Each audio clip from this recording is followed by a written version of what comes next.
Bismillahirrahmanirrahim. Assalamualaikum warahmatullahi wabarakatuh.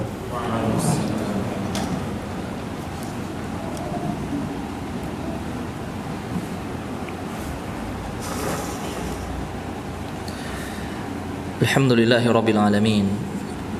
Wa bihi nasta'inu ala umuri dunya waddin.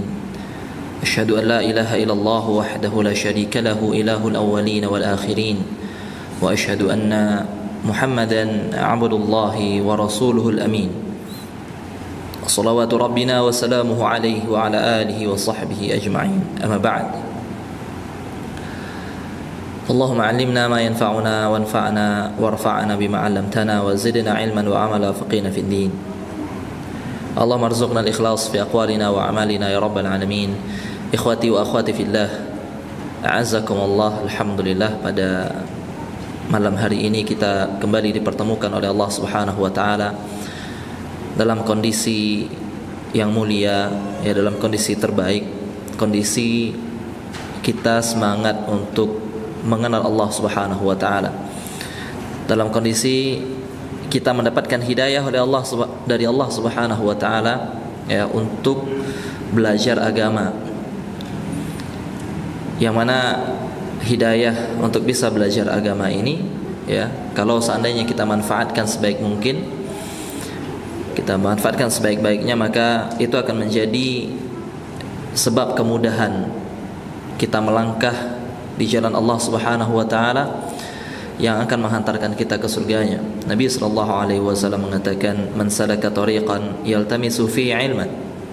Ya, siapa yang menempuh satu jalan yang mana tujuan dia berjalan tersebut adalah untuk mencari ilmu, sahalallahu lahu bihi tariqan ilal jannah, maka Allah Subhanahu wa taala yang akan memudahkan jalannya menuju surga. Ikhwati wa akhwati fillah, azakumullah. Pembahasan kita masih tentang tafakkur, menggunakan fikiran kita, menggunakan akal kita, berhenti sejenak untuk memikirkan segala sesuatu yang ada di sekitar kita, ya, merenung dalam mencari arti sebenarnya dari kehidupan. Dan ini bukan kajian filsafat, ya, akan tapi ini adalah perintah Allah Subhanahu wa taala, di mana Allah menyuruh kita untuk melihat bagaimana langit, bagaimana bumi itu, ya. Allah Subhanahu wa taala memerintahkan kita untuk melihat bagaimana ciptaan-ciptaan Allah Subhanahu wa taala, ya, agar kita bisa berpikir dan menyimpulkan bahwasanya ma khalaqata hadza batila. Ya Allah, Engkau ciptakan semua ini tentu bukan sebuah yang batil, ya, bukan hal yang sia-sia, bukan tanpa tujuan. Ketika kita mengerti bagaimana penciptaan, ya, alam semesta ini, Allah Subhanahu wa taala juga berfirman, afala yanzuruna ilal ibili kaifa khuliqat. Ya, tidakkah mereka melihat, kata Allah Azza wa Jal, ilal ibil, ya, melihat unta, bagaimana unta itu diciptakan. Maka pertanyaannya, mengapa unta yang Allah suruh lihat? Mengapa unta yang Allah suruh lihat? Masih banyak binatang lain. Kenapa bukan paus orca? Ya, kenapa bukan penguin mungkin? Kenapa unta coba? Maka kata para ulama tafsir, ya, mereka mengatakan, ya, karena ayat ini pertama turun kepada orang Arab. Lihat di situ ayatnya, Allah mengatakan, apakah mereka tidak melihat bagaimana unta itu diciptakan? Wa ilas samai kaifa rufi'at. Bagaimana langit itu ditinggikan, ya. Wa ilal jibali kaifa nusibat. Bagaimana gunung itu ditancapkan, ya. Wa ilal ardi kaifa sutihat. Dan bagaimana bumi itu dihamparkan oleh Allah Subhanahu wa taala. Ayat ini Allah turunkan kepada orang Arab. Dan orang Arab itu suka safar. Dengan apa mereka safar biasanya? dengan untanya. Sehingga ketika safar itu, jadikanlah waktu safar itu waktu untuk merenung, waktu untuk menggunakan fikiran kita. Bagaimana ketika kita berjalan safar itu di atas unta, ya, di atas unta itu mikirin bagaimana penciptaan unta itu. Bagaimana penciptaan unta ini? Ketika dia melihat ke atas, bagaimana langit? Ketika dia melihat ke samping, bagaimana gunung? Dan ketika dia melihat ke bumi, ya dia memikirkan bagaimana bumi ini dihamparkan oleh Allah Subhanahu wa taala. Ya, di samping memang unta ini merupakan hewan yang sangat luar biasa. Ya, sangat luar biasa. Unta itu digelari kapal selamnya padang pasir. Nah, tapi nggak nyelam ya, kapal padang pasir lah. Dalam artian apa? Unta itu tahan badai dia. Ya, dia jalan itu tidak akan, kakinya tidak akan terperosok di tanah. Dia bisa berjalan di atas itu. Dia bisa berjalan dengan suhu yang tinggi. Lihat bagaimana kakinya, ya. Kemudian bagaimana unta itu dia bisa minum dengan banyak, ya, untuk bekal perjalanannya. Dan punuknya itu menyimpan apa? Punuk unta itu menyimpan apa tuh? Hah? Cadangan makanan. Air. Tidak air, lemak, benar. Lemak. Jadi antum kalau makan makanan unta itu punuknya itu yang paling enak. Kenapa? Kumpulan lemak. Lemak itu enak ya. Itu kumpulannya di situ tuh. Ya. Yang mana lemak ini, kumpulan lemak ini ketika dia proses dia akan menjadi air gitu. Lihat bagaimana luar biasanya. Dia bukan nyimpan air sini. Lihat bagaimana matanya, mata unta itu dia ada dua selaputnya itu. Jadi ketika berjalan itu dia ketika ada debu-debu pasir, ya, matanya itu kayak bisa ada tutupnya. Jadi bukan kelopak mata yang nutup, jadi ada selaputnya di dalam untuk menutup itu. Jadi bisa lihat tapi debu enggak masuk. Bagaimana lentiknya bulu matanya ya. Ya, antum besok kalau cari akhwat bulu mata yang lentik itu udah, antum nyari unta apa nyari bulu matanya yang lentik tuh. Ya untuk apa? Untuk menyaring debu-debu ini biar tidak masuk ke matanya. Luar biasa gitu. Mungkinkah itu semuanya kebetulan? Itu pertanyaannya. Mungkinkah semua itu kebetulan? Terciptakan apa? Ledakan Big Bang. Ya, terbentuklah unta ini. Terbentuklah manusia ini. Kok bisa lebih percaya itu gitu? Teori yang demikian. Ya. Daripada teori apa? Allah yang ciptakan makhluk itu. Itu lebih masuk akal. Ya. Bagaimana langit itu ada di atas bumi tapi tidak ada tiangnya? Siapa yang bisa bikin rumah atapnya tanpa tiang? Atau tanpa tembok? Nggak ada yang nyangga di bawah. Bagaimana langit itu tidak terpengaruh dengan gravitasi bumi itu? Harusnya jatuh dong dia. Enggak kan? Jadi bagaimana langit itu ditinggikan oleh Allah? Nggak ada tiangnya. Ya. Mana batasnya? Mana ujungnya? Kelihatan. Ya. Bagaimana gunung yang Allah jadikan pasak bumi itu? Ya. Siapa yang nancepin coba gunung itu? Ya. Nah mungkin tiba-tiba meledak, ya. Kemudian terjadilah bumi ini ya. Ya mungkin prosesnya seperti itu dulu dan sebagainya ya. Mungkin saja Allah ciptakan memang demikian ya. Cuma terlalu sempurna kalau itu kita katakan sebuah kebetulan. Coba lihat kata Allah. Makanya orang yang harusnya kita yang punya akal ini, kita pandai untuk apa? Ketika kita keluar rumah kita sudah bisa apa? Mempelajari, memikirkan bagaimana Allah Subhanahu wa taala menciptakan bumi ini. Ya, dan itu menjadi sebuah pelajaran untuk kita untuk nambah keimanan. Makanya itu yang kita katakan sebenarnya dengan tafakkur, memikirkan hal-hal yang kita telah ketahui untuk mencari sebuah tujuan, sebuah ilmu yang belum kita ketahui gitu. Bagaimana dahulu anak Adam, ya, Qabil, ketika membunuh Habil, dia belajar cara menguburkan Habil dari mana? Burung gagak. Itu kita belajar dari situ. Dia memikirkan, Oh ternyata gitu. Ya, maka demikianlah bagaimana kemarin kita ceritakan tentang apa? Tanaman yang hijau yang indah, ya, tanaman yang hijau yang indah menyejukkan mata.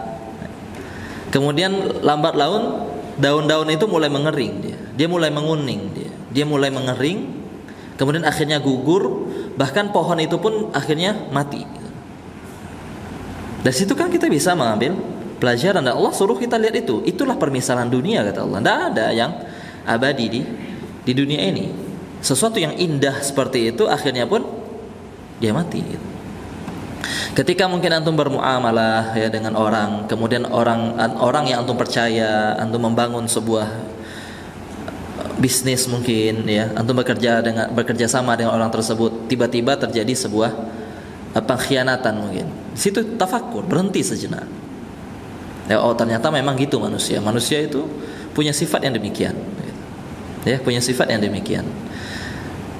Dan kisah-kisah lainnya yang mungkin bisa kita ambil pelajaran di situ, ya, mengajarkan kita bahwasanya memang ketika kita terlalu besar mencintai manusia, ketika kita terlalu besar mempercayakan sesuatu kepada manusia, maka siap-siaplah untuk kecewa. Siap-siaplah untuk kecewa. Kenapa? Karena manusia itu penuh dengan kelemahan dan kekurangan. Gitu. Manusia itu penuh dengan kelemahan dan kekurangan, dan dia pun tidak akan lama hidupnya. Maka berpikir kita di situ berarti apa? Untuk kita bahagia dalam mencintai ini, maka cinta harus kita berikan kepada zat yang tidak akan pernah hilang, kepada zat yang maha sempurna, yang tidak ada kekurangan dan kelemahannya, Allah Subhanahu wa taala. Oleh karenanya Imam Ibnu Qayyim rahimahullah dalam kitab Ad-Da' wa Dawa, beliau mengatakan orang yang bahagia itu adalah orang yang ngerti tentang bagaimana mencintai. Yang pertama apa? Tujukan cintamu kepada sesuatu yang sempurna. Kalau tidak ingin kecewa ketika mencintai. Kalau seandainya kita tujukan cinta kita kepada yang penuh kekurangan, maka siap-siap untuk kecewa. Pasti akan ada sedihnya di situ. Gitu. Berbeda ketika seandainya cinta ini kita persembahkan untuk yang maha sempurna, maka Allah Subhanahu wa taala tidak akan mengecewakan kita. Kemudian yang kedua, sempurnakan cintamu kepada Allah. Pertama, objek cintanya ke siapa? Yang kedua, sempurnakan cintamu. Maka kalau seandainya kita berhasil di sini, Allah Subhanahu wa taala akan bahagiakan kita. Makanya Nabi SAW mengatakan, "Dzaqa ta'mal iman." Orang yang merasakan keimanan itu adalah orang yang radiya billahi rabba. Orang yang telah ridha Allah jadi Tuhannya. Wabil Islami dina, Islam jadi agamanya, wabi Muhammadin sallallahu alaihi wasallam nabiyya, dan dia ridha nabi yang jadi Nabi Muhammad alaihi salatu wasallam yang menjadi nabinya. Nah, begitu juga Allah Subhanahu wa taala, ya, memerintahkan kita untuk merenungi ayat-ayat Allah Subhanahu wa taala yang Allah jelaskan dalam Al-Qur'an, yang ada dalam Al-Quran. Allah Subhanahu wa ta'ala mengatakan, "Qul innama a'idzukum biwahidatin." Katakan kepada mereka, ya Rasulullah, ada satu pesan untuk kalian. Satu pesan aja. Ya, satu pesan aja kata Nabi Muhammad, kata Allah, suruh sampaikan kepada mereka, aku punya satu pesan untuk kalian. Antaqumu lillah. Coba kalian berdiri, fokus, khusyuk, ya, tulus, tujuannya memang untuk mencari ridha Allah. Ya, untuk mencari kebenaran. Mathna wa furada, ya, mathna wa furada. Baik kalian berpasang-pasangan, berdua-duaan, ya, berkelompok, au furada atau sendirian. Thumma tatafakkaru. Kemudian apa? Coba mikir. Coba mikir. Pikirkan ayat-ayat Allah Subhanahu wa taala. Maka kalian akan dapat satu kesimpulan, ma bi sahibikum min jinnah.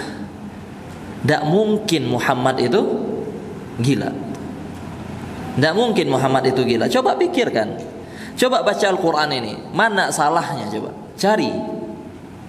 Maka orang yang benar-benar tulus dalam mencari kebenaran, ketika baca Quran, dia akan dapatkan kebenaran. Antum mungkin bukan satu hal yang tidak kita ketahui. Udah banyak beritanya kan. bagaimana orang-orang yang ingin cari kekurangan Quran, ketika dia baca dia malah masuk Islam. Karena begitu memang. Ketika kita melihat Quran itu dengan benar, kita pelajari dari Al-Fatihah sampai An-Nas itu, ya. Maka ketika kita merenungi situ, bukan sekedar baca, benar-benar kita merenungi ayat per ayatnya, kita akan melihat bahwasanya ini bukan perkataan manusia. Ini bukan perkataan manusia, ya. Terlebih lagi di zaman sekarang kan.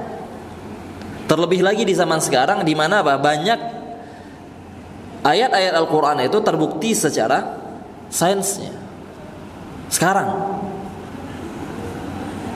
kenapa masih belum beriman coba? Kenapa masih belum beriman? Ya, maka itulah yang diperintahkan oleh Allah Subhanahu wa taala untuk kita sering apa? Bertafakkur. Ya, bagaimana kita harus sering menggunakan akal kita. Berpikir. Islam bukan agama yang menyuruh antum jadi bodoh, enggak. Udah antum enggak usah mikir, antum bodoh aja udah. Ya, antum dengar aja udah percaya. Enggak, Islam nyuruh antum malah mikir. Fikirkan coba. Mungkinkah Al-Qur'an ini dibuat manusia? Coba pikirin. Gitu. Coba fikirkan, mungkinkah Tuhan itu tidak ada? Coba fikirkan coba. Berpikir, gunakan akalnya. Baik. Maka di sini Al-Imam Ibnu Qayyim, ya beliau Syekh Khalid Sabat di sini membawakan perkataan Al-Imam Ibnu Qayyim di mana beliau menjelaskan bahwasanya Allah Subhanahu wa taala mengajak hambanya ya untuk mengenal Allah, karena kita tahu kehidupan kita sebenarnya ini adalah perjalanan mengenal Allah. Perjalanan mengenal Allah. Makanya pernah kita bahas bahwasanya salah satu makna tafsiran dari firman Allah Subhanahu wa taala, "Wa ma khalaqatul jinna wal insa illa liya'budun." Tidaklah kuciptakan jin dan manusia kecuali hanya untuk beribadah kepadaku. Sebagian ulama tafsir mengatakan liya'budun, agar mereka beribadah kepadaku, maknanya adalah liya'rifuni. Liya'rifun, agar mereka kenal aku, kata Allah. Agar mereka kenal aku. Ini dalamnya. Ketika kita katakan tujuan kita di dunia untuk kenalan sama Allah, untuk kita mengenal Allah, saudara. Jadi kenapa sholat belum terasa nikmat? Kenapa kita belum semangat untuk ngaji? Kenapa kita tidak semangat untuk beramal soleh? Kenapa kita lebih sering untuk memilih hawa nafsu kita daripada ketaatan kepada Allah Subhanahu wa taala? Jawabannya adalah karena kita belum kenal Allah. Karena kita belum kenal Allah. Oleh karenanya apa? Kita kurang keinginan untuk mendekat kepada Allah Subhanahu wa taala. Maka dari situ coba kita pelajari ya, bagaimana ciptaan Allah Subhanahu wa taala, bagaimana perbuatan Allah Azza wa Jal. Kata Imam Al-Qayyim, kenali Allah dari perbuatannya, kemudian dari ayat-ayat Al-Qur'an itu. Ya. Allah berfirman, "Afala yatadabbaruna al-Qur'an?" Tidakkah mereka menadabburi Al-Qur'an? Dari perbuatan-perbuatan Allah kita perhatikan juga. Dari perbuatan-perbuatan Allah kita perhatikan. Kalau seandainya ada orang yang setiap harinya bantu kita, memudahkan kita, nolong kita setiap harinya, ada aja bantuan yang dia berikan ke kita, setiap harinya ngasih kita, memberi kita banyak hal gitu. Tapi kita tidak kenal orangnya. Pokoknya dia bantu. Ada orang bilang, ini dari si fulan, dikasihnya kita. Besoknya dari si fulan. Ketika kita sedang kesulitan, datang dia bantuin. Gitu. Tapi kita tidak kenal, dari orang ketiga kita tahunya. Apa yang ada dalam hati kita? Keinginan untuk tahu ini orang siapa. Gitu. Nah mungkin kita cuek aja. Oh ya udah, terima kasih ya, makasih ya udah. Ya, bilang ya makasih. Itu biasanya sekali, 2 kali kan. Tapi tiap hari. Dan ketika kita sudah bingung mau ngapain, dia datang nolong tuh. Muncul rasa di hati kita untuk apa? Siapa orang ini? Siapa orang ini? Tertarik kita untuk mengenalnya, penasaran kita. Bahkan ketika kita ketemu sama orangnya, mungkin kita nangis tuh. Udah terima kasih, selama ini antum yang nolong anak gitu. Pasti kan seperti itu. Itu kan sifat alami dari manusia tuh. Makanya disinilah kita kurang ketika kita tidak mau mengenal Allah tuh gara-gara itu. Kenapa? Karena kita tidak menyadari perbuatan-perbuatan Allah yang ada di alam semesta ini. Ya, coba itu dipelajari. Coba itu yang berhenti sejenak kita untuk merenung. Gitu. Ya, perlu kita untuk merenung, tapi jangan terlalu lama ya. Merenung 3 jam, 4 jam. Perlu untuk merenung itu. Jangan yang direnungkan cuma sekedar apa? Besok kerja apa, besok enggak. Coba renungkan tentang kehidupan ini coba. Gitu. Nggak perlu rokok, kopi aja nggak apa-apa. Ya, merenungkan. Gitu. Coba bayangkan ya bagaimana indahnya langit ketika antum lihat di malam hari, ada bulan, ada bintang seperti itu. Ya, coba antum renungkan, masya Allah ya, bagaimana tubuh kita ini terbentuk. Ya, bagaimana nikmat yang Allah berikan, bagaimana kita bisa mendengar, bagaimana kita bisa melihat, bagaimana mulut ini bisa berbicara, bagaimana tangan ini, bagaimana kulit kita menjaga kita, bagaimana tulang itu. Coba yang sebaik itu Allah Subhanahu wa taala berikan kepada kita setiap harinya dan setiap waktunya. Coba. Kita kurang menyadari bahwasanya itu adalah pemberian Allah sehingga apa? Membuat kita tidak mau mengenal Allah. Coba rasakan itu tuh dari Allah. Itu tuh dari Allah. Coba ketika antum sedang dalam buntu itu terus terucap satu doa, kemudian Allah kabulkan tuh. Berapa sering doa kita dikabulkan oleh Allah Subhanahu wa taala ketika kita sangat butuh kepadanya. Apakah itu belum membuat hati kita tergerak untuk lebih mengenal Allah? Apakah itu kurang menggerakkan hati kita untuk apa? Mencari cintanya Allah Subhanahu wa taala. Masih kurang enggak?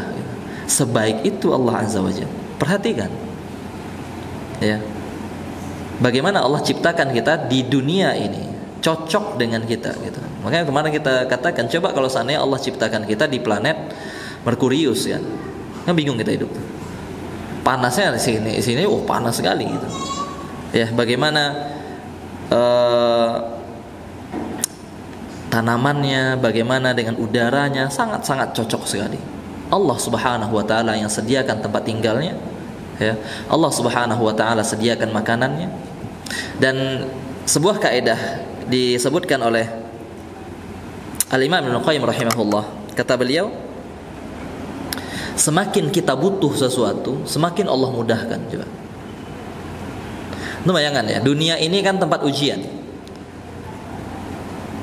Allah ciptakan manusia pertama di mana? Di surga kan. Allah ciptakan manusia pertama di surga. Kemudian gara-gara satu kesalahan Allah turunkan ke muka bumi. Sehingga untuk kembali ke sana ada ujian yang Allah berikan. Antum harus lulus. Tuh ujiannya di mana? Di dunia. Ini dunia ini ujian. Ini ruang ujian. Kalau seandainya antum lulus, antum masuk surga. Ini ujian. Bukan tempat senang-senang. Ini tuh tempat ruang ujian. Harusnya Allah berhak untuk memberikan ujian kepada kita dengan ujian yang sangat sulit. Karena apa? Hadiahnya apa? Kalau lulus hadiahnya apa? Surga. Surga. Antum lulus kuliah nih, hadiahnya apa? Ijazah. Ijazah. Yang ijazah ini antum melamar kerja belum tentu diterima. Belum tentu diterima kan. Baik. Ini antum kalau lulus dunia nih dapatnya surga. Surga itu apa? Antum paham kenikmatannya kan? Kenikmatan yang tidak pernah terlintas dalam pikiran manusia. Antum bayangkan kenikmatan yang paling nikmat. 5 detik. Bayangkan kenikmatan yang paling nikmat. Kemudian kita dengar firman Allah Subhanahu wa taala dalam hadits qudsi, "Wala khatara ala qalbi basharin."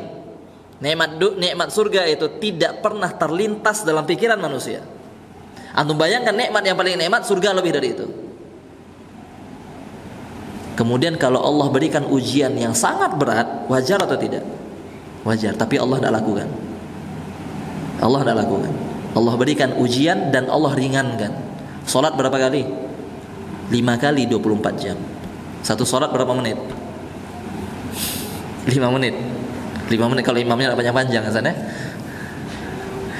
Anggaplah 10 menit standar. 10 menit kali 5 berapa? 50 menit. Dari 24 jam. Zakat. Zakat Allah wajibkan kepada semua orang enggak? Kepada semua orang Allah wajibkan enggak? Enggak, orang punya uang. Berapa uangnya? 85 gram emas. Berapa tuh sekarang? Berapa mul? 160 juta lah. 160 juta, kita anggap 2 juta per gramnya. 160 juta. Apa langsung keluar zakat? Enggak. Tunggu berapa? Setahun Hijriah. Tunggu setahun Hijriah. Taib, ketika setahun Hijriah, berapa keluarnya? 2,5%. 2,5%. Masih tinggian pajak antum daripada zakat ya Allah. Lihat, lebih mudah loh. Allah ringankan coba. Kemudian kata Imam Ibnu Qayyim rahimahullah,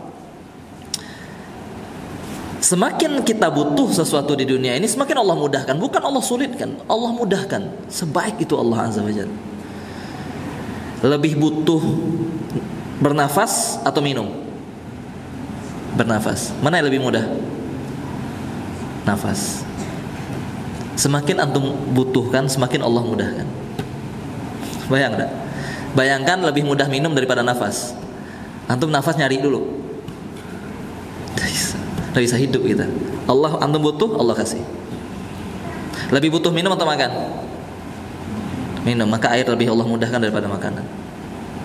Semakin semakin antum butuh, Allah mudahkan. Segitunya Allah sayang kepada kita. Masihkah kita tidak mau tergerak hati kita untuk mengenal siapa Dia yang maha baik ini? Oleh karenanya di sini juga disebutkan Ibnu Qayyim rahimahullah, kalau seandainya kita berpikir kekhususan yang dimiliki untuk masing-masing ciptaan, itu menunjukkan bahwasanya Allah pencipta kita itu maha sempurna dalam kehendaknya. Allah itu punya kehendak dan keinginan. Oleh karena itu ciptaannya sempurna. Tidak mungkin iseng gitu loh. Ya, tidak mungkin Allah sembarangan aja, tidak ada keinginan itu. Antum ketika melihat sebuah rumah atau dengan indahnya, bagus susunannya dan sebagainya, maka antum pasti langsung terbayang di kepala antum bahwasanya arsitek yang gambar ini itu punya keinginan untuk buat rumah seperti ini. Tidak mungkin dia sambil tidur tuh nyoret-nyoret tuh. Tidak mungkin. Itu menunjukkan bahwasanya dunia yang seperti ini pencipta kita punya kehendak. Ya. Ketika ada kebaikan, hikmah dari setiap kejadian, kita mengerti bahwasanya Allah itu hakim. Allah itu maha bijaksana. Ya. Ketika ada hukuman, kita lihat, coba antum baca Al-Quran, renungi gitu. Bagaimana kejadian kaum Nabi Nuh, bagaimana kejadian kaum Nabi Lut, bagaimana kejadian kaum Nabi Saleh, bagaimana kejadian kaum Nabi Hud, bangsa Ad, bangsa Thamud, bangsa Ad, antum tahu Ad, bangsa kaum Ad itu rumahnya enggak kayak kita sekarang yang antum buat dari batu-batu kecil, enggak, mereka bukitnya mereka pahat. Hah?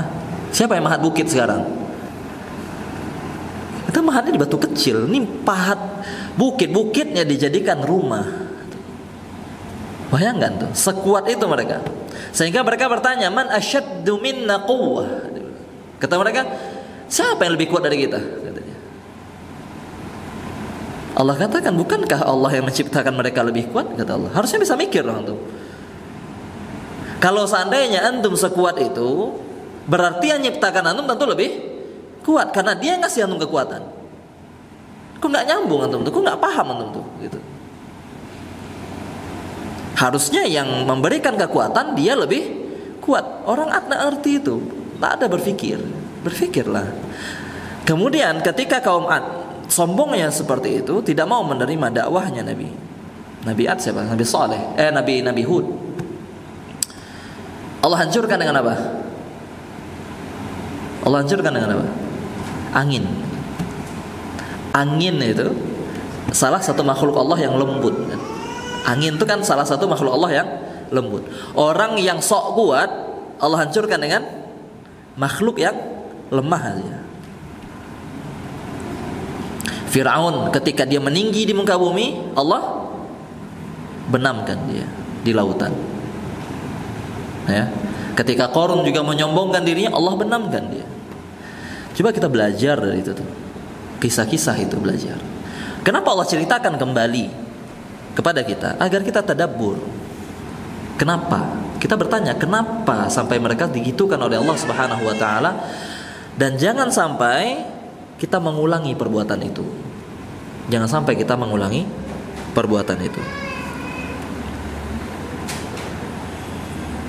Sehingga apa? Orang yang cerdas adalah orang yang ketika keluar rumahnya dia bisa mengamati ya, hal-hal yang terjadi di sekitarnya, lalu dia renungi, kemudian itu dia jadikan sebagai bahan bakar imannya. Maka Allah Subhanahu wa taala katakan, sanurihim ayatina fil afaqi wa fi anfusihim. Kami akan perlihatkan kepada mereka ayat-ayat kami, tanda-tanda kebesaran Allah Subhanahu wa taala. Di ufuk timur, di ufuk barat, di semua penjuru, wa fi anfusihim, dan pada diri-diri mereka, hatta yatabayyana lahum annahul haq, sampai mereka sadar bahwasanya apa yang Allah firmankan itu benar. Maka perlu kita waktu untuk itu gitu. Ya, perlu kita untuk itu.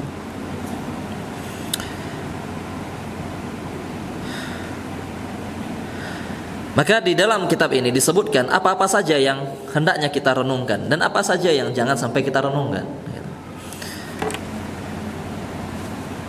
Secara garis besar ada 5 hal ya, yang perlu kita sisihkan waktu kita untuk merenungkannya. Yang pertama, tafakkur tentang ayat-ayat Allah Subhanahu wa taala. Al-Qur'an. Tadabbur. Coba tadabburi firman-firman Allah Subhanahu wa taala. Ya. Jangan sekedar dibaca, jangan sekedar dibaca. Al-Imam Hasan Al-Basri mengatakan, Quran itu diturunkan liyu'mala bih. Quran itu diturunkan oleh Allah Subhanahu wa taala untuk kita ambil pelajaran dari situ lalu kita amalkan dalam kehidupan kita. Walakinna an-nasa yaj'aluna tilawatahu amala. Akan tetapi manusia menjadikan bacaan Quran sebagai amalnya. Ya? Paham dari yang dikatakan oleh Imam Hasan Basri. Al-Quran diturunkan oleh Allah Subhanahu wa taala untuk apa? Isinya diamalkan, diaplikasikan dalam kehidupan. Akan tetapi manusia menjadikan bacaan itu satu-satunya amalan. Jadi bukan mengamalkan isinya, tapi fokus pada baca Qur'annya saja gitu. Ya, fokus hanya pada bacaan Qur'annya saja sehingga muncullah irama-irama itu ya. Ketika bisa baca surat Ad-Duha satu nafas, Allah itu. Fokusnya situ tuh. Padahal bukan itu tujuan Allah. Al-Qur'an itu dibaca untuk dapat kita pelajarannya lalu kita amalkan isinya. Bukan sekedar menjadikan bacaan sebagai amalan. Tidak sekedar itu Quran, bukan Quran tuh. Kalau untuk sekedar dibaca, Quran itu diambil pelajarannya. Kemudian apa? Bertafakkur dengan ayat-ayat Allah Subhanahu wa taala yang bisa kita lihat tuh di alam semesta ini. Yang sudah kita bahas juga. Kemudian renungkan betapa banyak nikmat dan kasih sayang Allah Subhanahu wa taala kepada kita. Ketika kita dapat musibah, ini sangat-sangat kita butuhkan. Sangat-sangat kita butuhkan. Merenungkan betapa banyak nikmat yang Allah berikan. Antum ketika sakit 3 hari, 4 hari, ya Allah sakit seperti itu. Bayangkan dari 365 hari Allah berikan antum sakit cuma 4 hari. Terlalu banyak nikmat itu. Dan ketika sakit pun Allah gugurkan dosanya. Coba bayangkan, sesayang itu Allah tuh. Bayangkan ketika kita melakukan dosa langsung Allah hukum enggak? Langsung Allah hancurkan enggak kita? Coba bayangin ketika kita berbuat dosa langsung Allah cabut nyawanya. Bayangkan antum setiap buat dosa nih, ketika ada orang buat dosa langsung cabut nyawanya. Atau ada orang buat dosa hilang tangannya satu. Dia buat dosa lagi, hilang tangannya dua. Dia buat dosa lagi, kakinya hilang. Tidak ada. Tapi Allah tunggu. Allah berikan waktu untuk apa? Bertaubat. Allah berikan waktu untuk bertaubat. Malam hari Allah kata Nabi SAW, Allah bentangkan tangannya di malam hari untuk menerima taubat. Orang yang berbuat dosa di siang hari, Allah bentangkan tangannya di siang hari untuk menerima taubat orang yang melakukan dosa di malam harinya. Allah tunggu, Allah tunggu. Bahkan Nabi SAW dalam sebuah hadis mengatakan, a'dzarallahu imra'an sittina sanah. Ada orang yang Allah berikan uzur sampai maksimalnya 60 tahun Allah kasih uzur. Allah tunggu dia untuk taubat. Allah tunggu dia untuk taubat 60 tahun.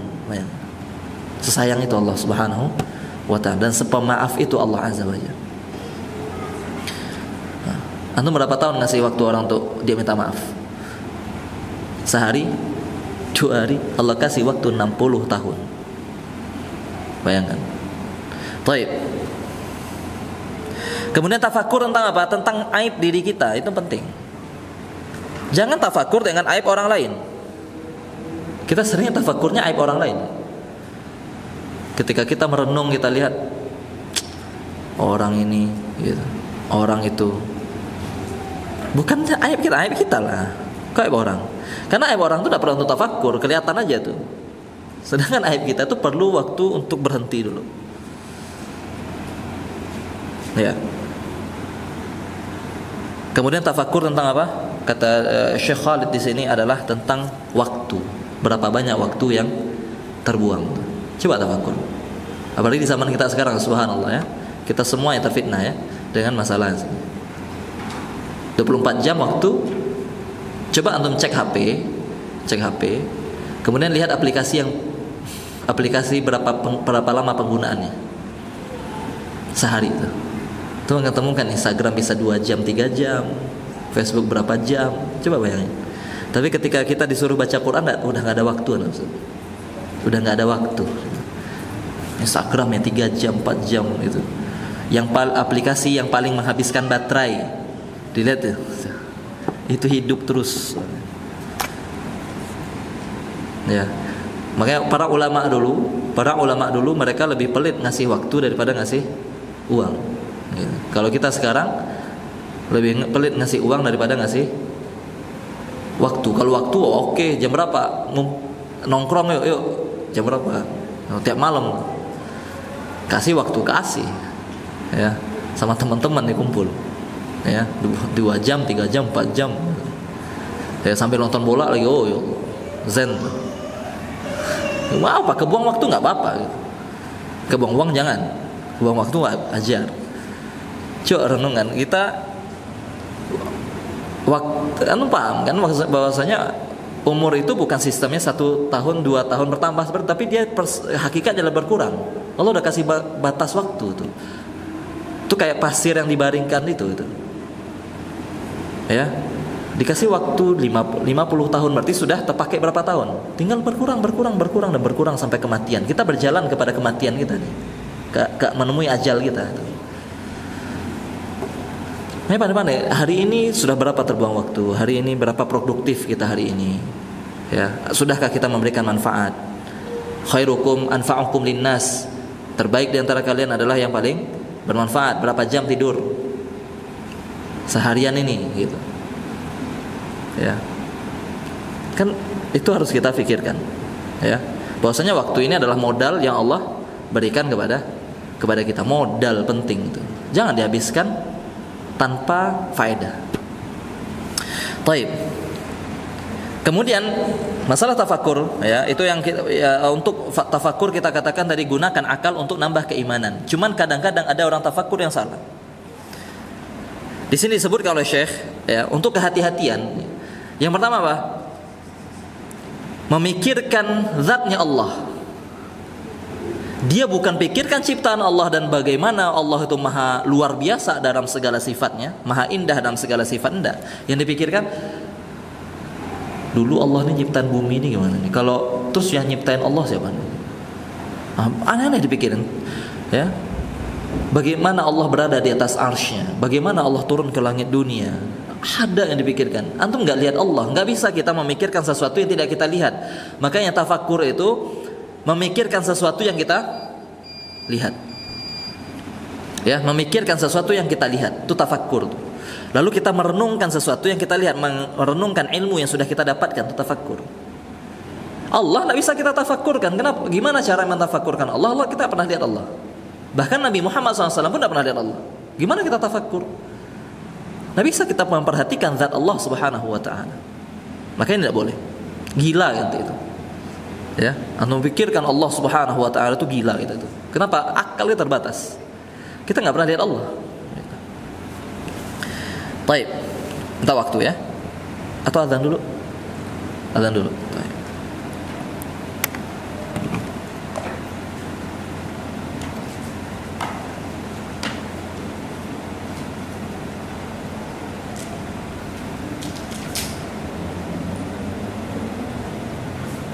Fadhal.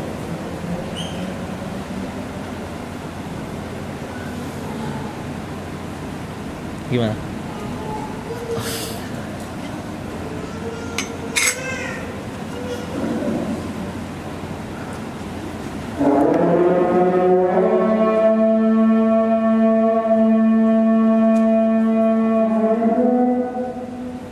Allah.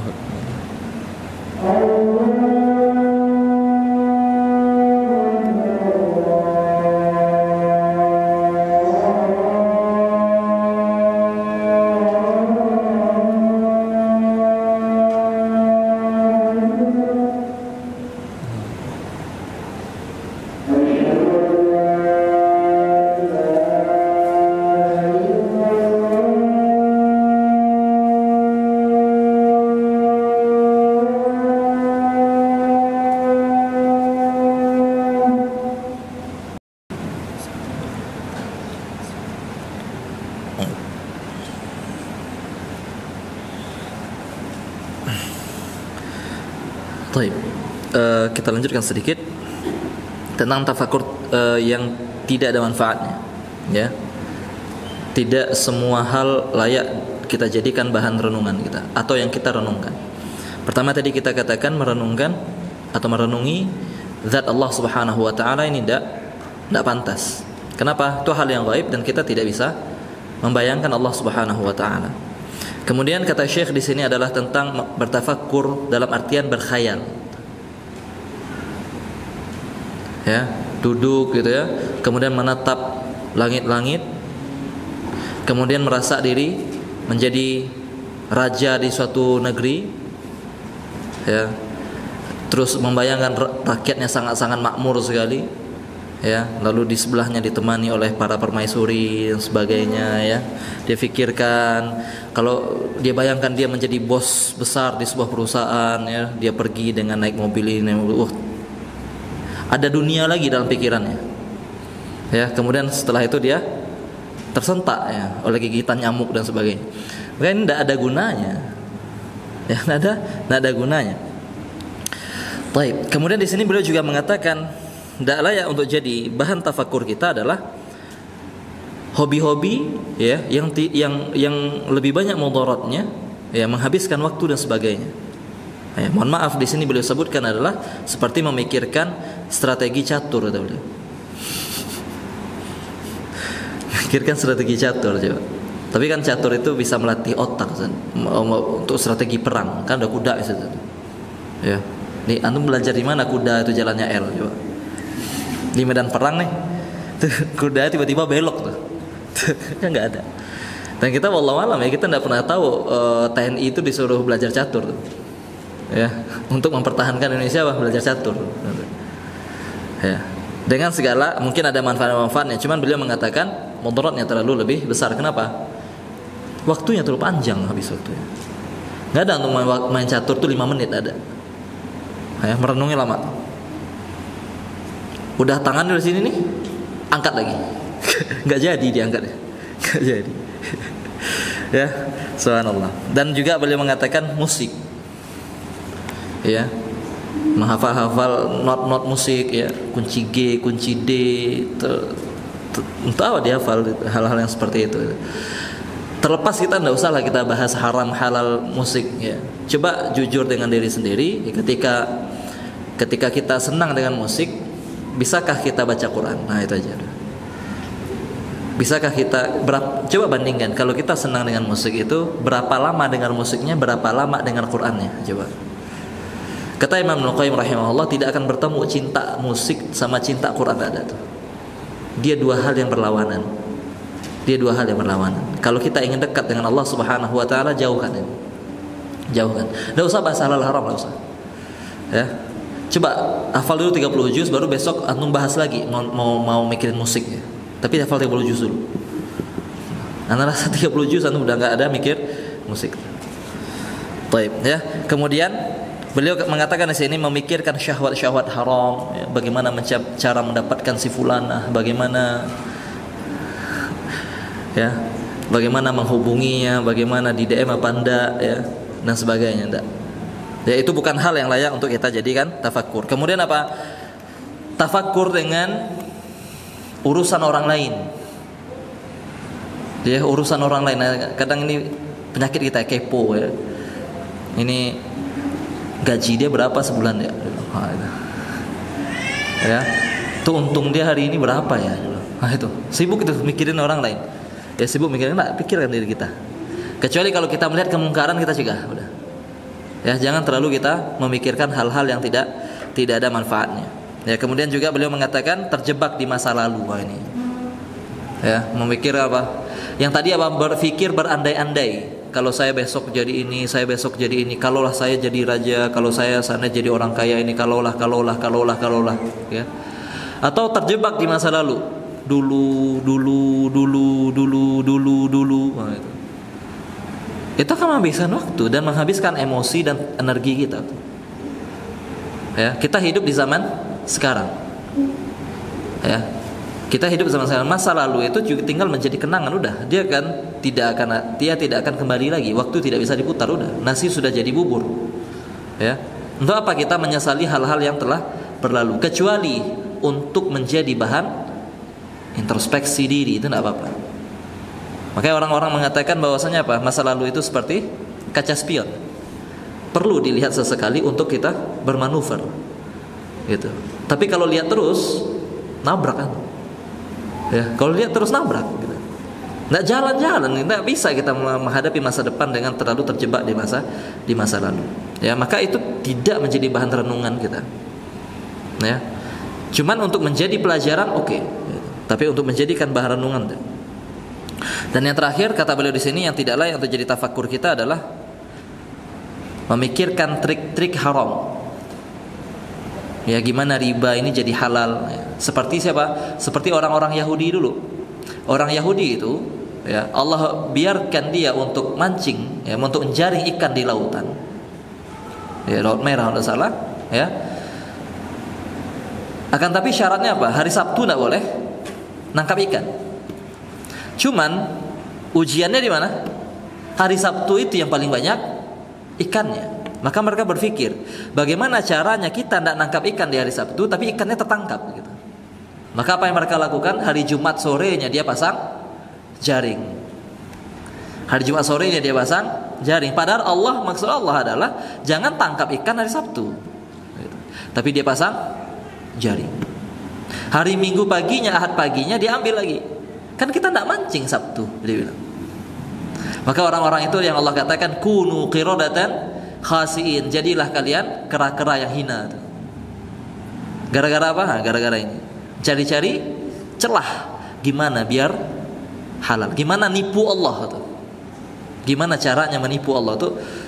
Maka jangan heran lah kita ya lihat orang Yahudi sekarang itu ya. Allah saja dia mau tipu tuh. Orang negara sekarang dia bisa baik, Allah aja mau dia tipu. Nah, itu sifat-sifatnya orang Yahudi dan itu bukan hal yang baik ya, mencari-cari cara untuk menghalalkan apa yang diharamkan oleh Allah Subhanahu wa taala. Maka teman-teman sekalian yang dimuliakan Allah Subhanahu wa taala, ya, perlu kita untuk berhenti sejenak.